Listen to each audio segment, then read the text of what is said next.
देवर्षि नारद को बनना पड़ा था बंदर। श्री नारद बड़े ही तपस्वी और ज्ञानी ऋषि हुए, जिनके ज्ञान और तप की माता पार्वती भी प्रशंसक थी।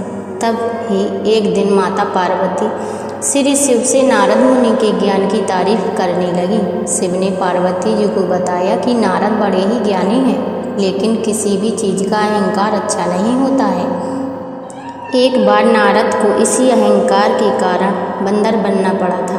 यह सुनकर माता पार्वती को बहुत आश्चर्य हुआ। उन्होंने श्री शिव भगवान से पूरा कारण जानना चाहा। तब श्री शिव ने बतलाया, इस संसार में कोई कितना भी बड़ा ज्ञानी हो, लेकिन श्री हरि जो चाहते हैं वो उसे बनना ही पड़ता है।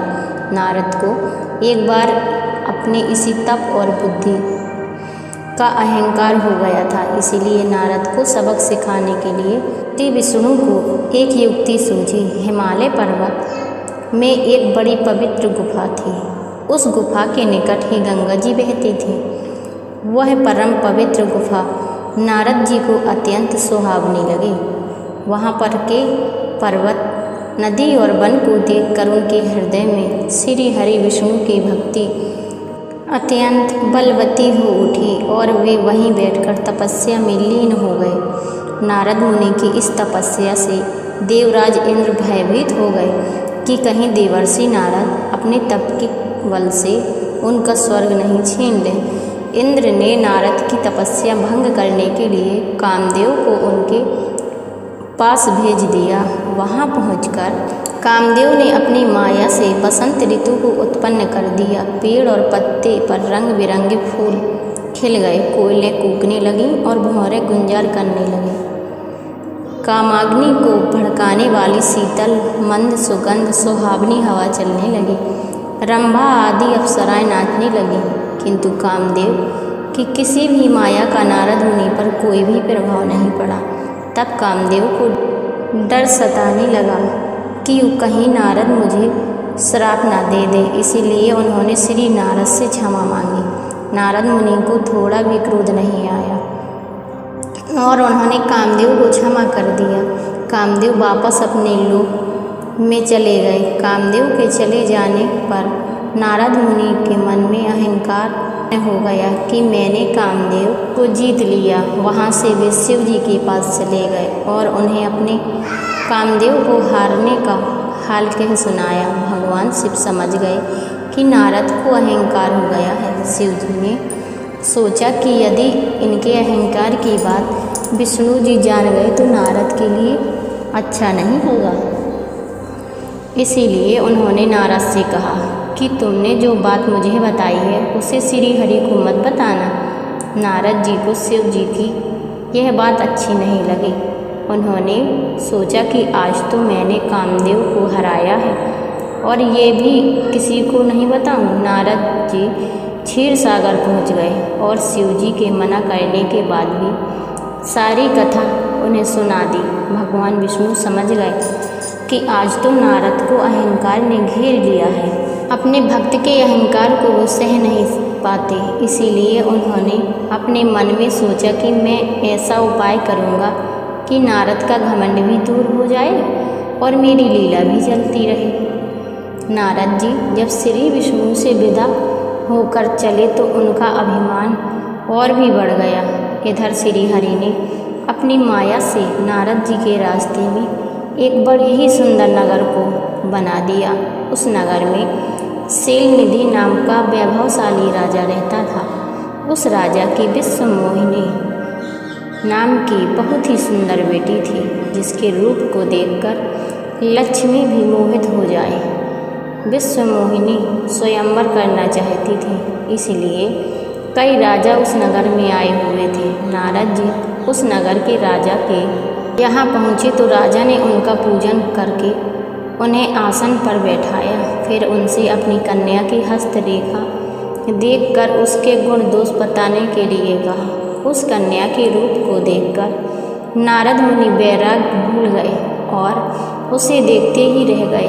उस कन्या की हस्तरेखा बता रही थी कि उसके साथ जो विवाह करेगा वह अमर हो जाएगा, उसे संसार में कोई भी जीत नहीं सकेगा और संसार के समस्त जीव उसकी सेवा करेंगे।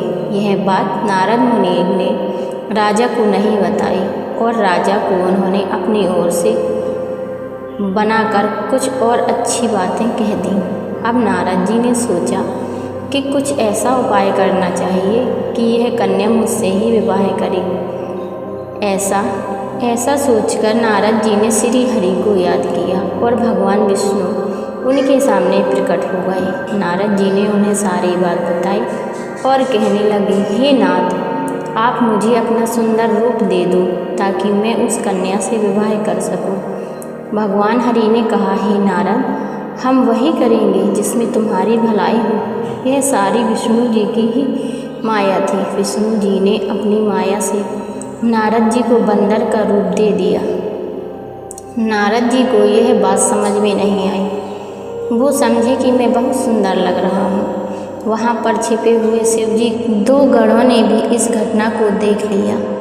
ऋषिराज नारद तत्काल विश्व मोहिनी के स्वयंवर में पहुँच गए और साथ ही शिव जी के वे दोनों गण भी ब्राह्मण का रूप बनाकर वहाँ पहुँच गए।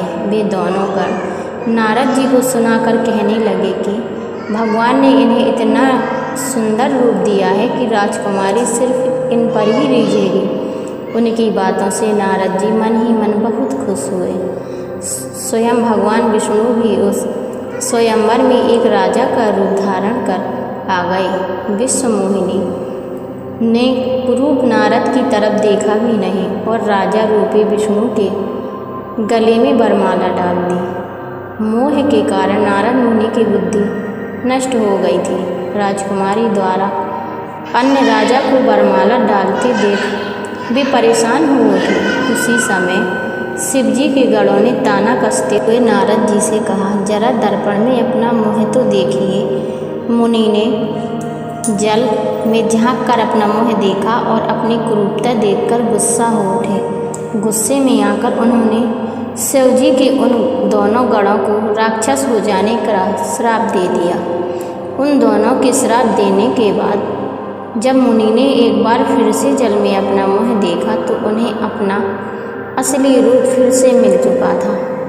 नारद जी को अपना असली रूप वापस मिल गया था, लेकिन भगवान विष्णु पर उन्हें बहुत गुस्सा आ रहा था, क्योंकि विष्णु के कारण ही उनकी बहुत ही हंसी हुई थी। वे उसी समय विष्णु जी से मिलने के लिए चल पड़े।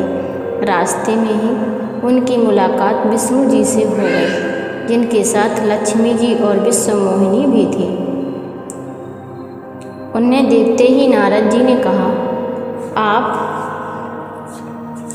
दूसरों की खुशियाँ देख ही नहीं सकते। आपके भीतर तो ईर्ष्या और कपट ही भरा हुआ है। समुद्र मंथन के समय आपने श्री शिव को बावला बनाकर विष और राक्षसों को मदरा पिला दिया और स्वयं लक्ष्मी जी और कौस्तुभ मणि को ले लिया।